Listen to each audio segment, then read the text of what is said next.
There's a number that decides whether you'll ever stop working. And almost nobody has it. It's not your salary. It's not your savings balance. It's not the number your bank shows you when you log in. The Federal Reserve asked Americans a simple question. Is your retirement savings on track? Only 35% said yes. 35. And that's after a small climb from 31 a couple years earlier. It's been stuck low for a while. Most people hear that and assume it's an effort problem. Save more. Spend less. Work harder. It isn't. It's a measurement problem. You've been tracking numbers that don't answer the only question that matters. Today, the number that does. Where it came from, why it works, and how to find yours. Welcome back. This channel is about the psychology of money, why your brain does what it does with it. Not tips. Not hype. The actual mechanisms underneath your financial decisions, pulled apart one at a time. If that's what you're here for, subscribe and stay. This one rewires how you measure your whole financial life. Here's something strange in the data. People feel fine. The numbers say they shouldn't. In one large survey, 67% of workers said they were confident they'd have enough to retire comfortably. Confident. More than 2 out of 3. That sounds like a country that has this figured out. Now look at what the same kind of research finds when it stops asking how people feel. Half of retirees say they saved less than they needed. 58% retired earlier than they expected. Earlier than planned. Not because they won. Because something health, a layoff, decided for them. And one independent estimate puts 39% of working-age households at risk of a falling standard of living in retirement. So we have a gap. High confidence sitting right on top of low readiness. How does that happen? And the unease is real, just unspoken. In one public opinion survey, 79% of Americans said the country faces a retirement crisis. Sit with that contradiction. Confident about their own retirement. Convinced the whole system is in crisis. Both at once. Here's how. In that same confidence survey, only 54% had ever tried to calculate what they'd actually need. Almost half have never even tried to work the number out. So a lot of that confidence is just running on a feeling. And feelings make a terrible scoreboard. Because you can feel fine and be nowhere near the line.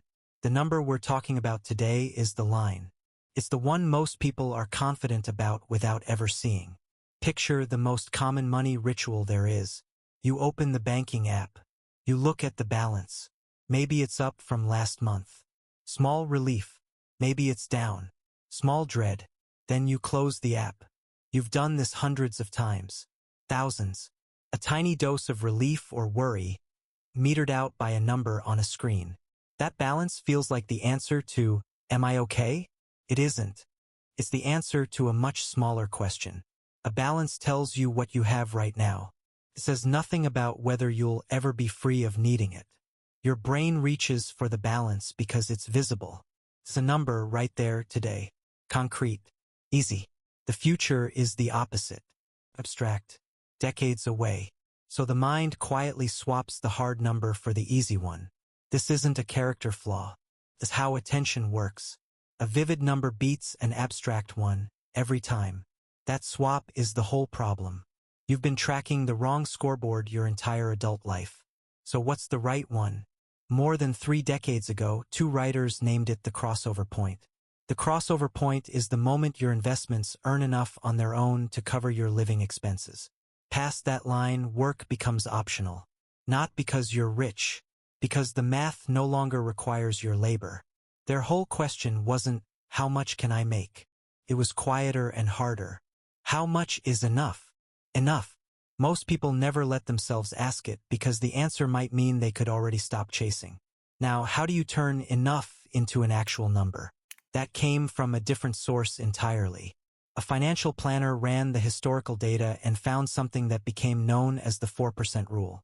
And here's the part almost everyone gets wrong. The rule is not withdraw 4% of your balance every year. It's this. In year 1, you withdraw 4% of your starting portfolio. Then you raise that dollar amount with inflation. His finding was that a portfolio built that way should last at least 30 years of retirement. Flip that 4% around and you get the number people now call the FI number. If you can safely pull 4% a year, then you need a portfolio of 25 times your annual spending. To be clear, the 25 times shorthand came later. Benjen didn't phrase it that way. It's the inverse of his rule. But the logic is clean. Take what you spend in a year. Multiply by 25. That's your line. Let's just run it once. Say a life costs $40,000 a year. 40,000 times 25. 1 million. That's the target. Not because a million is magic, because a million, drawn down carefully, can replace that $40,000 income for decades. That single number, not your balance, not your salary, is the one that predicts financial freedom. Knowing the target is one thing. The next question is the one that actually changes your life. How fast can you reach it? Most people assume the answer is about returns. Pick the right fund, beat the market, and you arrive faster. Follow the logic, though. If 4% is the safe ceiling on withdrawals, the target size is roughly fixed. Which means the real variable isn't how hard your money works. It's how much of it you keep and for how long. Before that, one honest caveat. The 4% figure isn't a law of physics. It's a historical result. A study often called the Trinity Study stress-tested it across decades of real market history. At a 4% inflation-adjusted withdrawal over 30 years, a 50-50 stock and bond portfolio survived about 95% of the time. Tilt more toward stocks, say 75%, and that historical success rate rose to around 98%. That's why the original work landed on holding somewhere between 50 and 75% in stocks. Too few and the money doesn't grow enough. 95% is not certainty.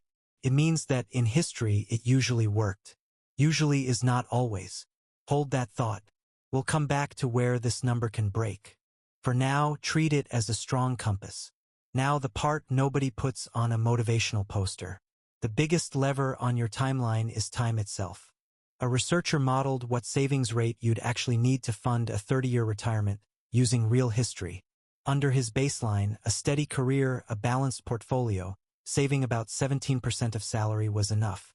But watch how that number moves when you change only the runway.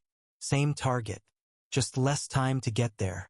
With 40 years to save, the required rate fell to under 9%. Time was doing most of the work. With only 20 years, that same goal demanded almost 36% of salary. The runway collapsed, the cost exploded. Read those two numbers again. 9% versus 36. Same destination. The only thing that changed was when you started. The calendar is the variable nobody talks about. Not the hot stock. Not the side hustle. The start date. There's one more lever and it cuts the other way quietly every year. Fees. In that same model, adding just a 1% annual fee pushed the required savings rate from about 17% up to 22%. 1% sounds like nothing. Over a career, it can demand 5 extra points of your salary to hit the same line. And here's why that lands for you specifically. If you're in your 20s or 30s, your runway is your biggest asset. It is also the one asset that only ever shrinks. Every year you don't calculate the number, the cost of reaching it climbs. Let's put real numbers on where people actually stand, because the gap is wider than it feels from the inside. Ask someone how they're doing on retirement and you'll usually hear some version of, "I think I'm all right." Now hold that feeling against the most recent national wealth data from the Federal Reserve. For households aged 45 to 54, the median net worth was about $247,000. That sounds like a lot. It feels like, all right, so let's run it through the line we just built. 247,000 divided by 25 covers under $10,000 of annual spending. That's the whole year. And that's the generous version. Net worth includes a home and a car, money you can't exactly withdraw 4% from. Not a judgment, just the math. The number doesn't argue with your feelings. It just shows you the distance. And remember, the median is the typical household, not the floor. Half of families are below that line. It goes deeper. Just over half of families even have a retirement account at all, an IRA, a 401k. And among the families that do have one, the median balance was about $87,000. Run that through the line. $87,000 covers roughly $3,500 of annual spending. For life. That's the real gap. And it explains the strangest stat in this whole video. The confidence. 2 out of 3 workers feel confident. But confidence built on a number you've never calculated is just a mood. Confidence is not a plan. A feeling can't tell you the distance. Only the number can. The good news hidden in all this. The gap is only frightening while it's invisible. The number makes it finite. And there is some real movement. One independent index found the share of households at risk fell from 47% to 39%. But read the fine print. Much of that improvement came from rising home values, and most retirees never actually tap their home equity. So even the good news is partly on paper, which is exactly why a number you can act on beats a trend you can't. A finite gap is a problem you can work. An invisible one just sits in your chest as low-grade dread. Now the reframe that matters most, because people hear FI number and assume this is about getting rich. It isn't. Look back at that retirement data. 58% of retirees left work earlier than they expected. Not on a beach. Not on their terms. Health problems. A company restructure. Caring for a parent.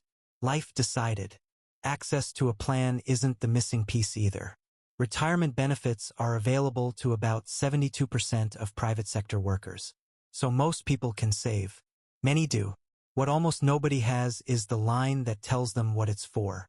And without that line, even being retired isn't safety.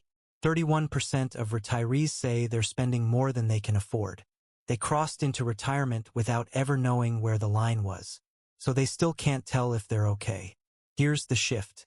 Your FI number isn't a finish line where you're supposed to quit and lie down. It's a threshold of options. The closer you get, the more choices you own when life forces one on you. The person who knows their number and is halfway there handles a layoff completely differently than the person flying blind. One sees a setback. The other sees a number that moved. Same event. 2 entirely different nervous systems. You've probably felt both versions of yourself. The one bracing for the next bad month, and the one that wishes it could just breathe. The difference between them was never income. It was whether the line existed, whether the choice was already partly bought. And there's a reason most people never build this line, even though they can. Long-term planning quietly hurts. In that confidence survey, 65% of workers said that just preparing for retirement makes them feel stressed. Of course it does. The brain treats a vague, decades-away threat as something to avoid, not solve. A blurry "will I be okay someday" has no edges. So the mind flinches away and changes the subject. But a single concrete number has edges. It turns a fog of dread into one math problem you can actually face. That's the quiet power here. The number doesn't just measure your money. It lowers the cost of looking at it. Most people think the FI number is about wealth. It's not. It's about owning a choice. That's the whole thing. All right, you've got the line, the math, and the real reason it matters. Now let's talk about where it can break. Because if this video sent you off treating 4% as a guarantee, it would be doing you a disservice. That rule was built on the history of one market, the United States, over one stretch of the last century. The future doesn't owe us those returns. If markets deliver less than history did, 4% can be too aggressive. There's a second crack. Benjamin's 30-year horizon assumes a fairly normal retirement age. If you walk away decades early, your money may need to last 40 or 50 years, not 30. The rule strains. Even the researchers who validated it framed it as a high historical success rate, not a promise. So treat the number as a compass, not a GPS. Points the right direction. It does not guarantee the road. Some people deliberately aim past their FI number or use a more conservative withdrawal rate for exactly this reason. Drop to 3.5% and the target climbs closer to 29 times your spending. A safer rate just means a bigger number. The point was never that 4% is sacred. The point is that you finally have a real number to argue with. So here's the exit. 3 steps and you can start the first one before this video ends. Step 1. Find your annual spending. Not your income, what actually leaves your accounts in a year. Multiply by 25. That product is your number. The first time you see it, it'll feel big. That's fine. Now it's visible. Step 2. Subtract what you already have invested toward it. What's left is your gap. A finite, nameable gap. Step 3. Look at your runway, the years between now and when you'd want the choice. Time is your biggest lever. The more years you have, the gentler the required savings rate. The fewer you have, the more it asks of you. None of these steps require you to be rich. They require you to stop measuring with the wrong instrument. And the first time you do it, the number will probably scare you. Good. Fear of a known number is workable. It's the unknown one that quietly runs your life from the background. Drag it into the light and it shrinks. You can be confident or you can be calculated. Today is the day you trade the feeling for the number. If the how much is enough question hit you harder than the math did, there's one book to start with. Your Money or Your Life by Vicki Robin and Joe Dominguez is where the crossover point came from. It treats money less as a score to maximize and more as life energy you're trading away by the hour. Links in the description. It pairs with everything we just built, the number, and the reason the number exists. So let's bring it home. Your salary tells you what you earn. Your balance tells you what you have. Neither one tells you the thing you actually want to know, whether you'll ever get to choose. The number does. Annual spending times 25. One line that turns a lifetime of vague dread into a target. And the people who feel calmest about money usually aren't the richest. They're the ones who've seen their line. A finite distance you can close beats and infinite fog you can only feel. Every single time. And here's the strange part. The number rarely changes your life by being reached. It changes it the day you finally see it. Because from that day on, every dollar has a destination. Every choice has a context. The fog has edges. So go find it. Run the multiplication. Most people will spend their whole lives confident about a number they never met. Don't be most people. Be the one who knows the number. That's where the freedom actually starts. If this changed how you see your own scoreboard, you know what to do. I'll see you in the next one.